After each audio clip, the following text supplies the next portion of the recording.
Sahat kula u Gornjem Vakfu Uskoplju izgrađena je u 18. stoljeću i nalazi se u centru grada u podnožju brda Strmice. Sahat kula je do 1949. godine otkucavala Alaturka vrijeme, od tada je počela otkucavati po srednjoevropskom Alafranka vremenu. U periodu od 1950. do 1953. godine krov Sahat kule rekonstruisao je Zavod za zaštitu spomenika kulture Bosne i Hercegovine.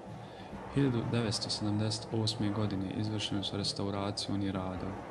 2000. godine izvršena je rekonstrukcija stubišta i krovne konstrukcije te postavljanje novog mehanizma sata i jednog zvona. Radove je predvodio inženjer Sead Hadžiabdić.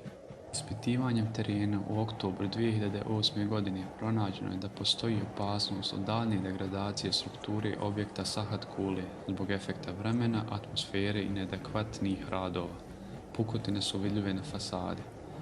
5. novembra 2008. godine Komisija za očuvanje nacionalnih spomenika usvojila je odluku da se historijski spomenik Sahat kula u Gornjem Vakfu Uskoplju proglasi nacionalnim spomenikom Bosne i Hercegovine.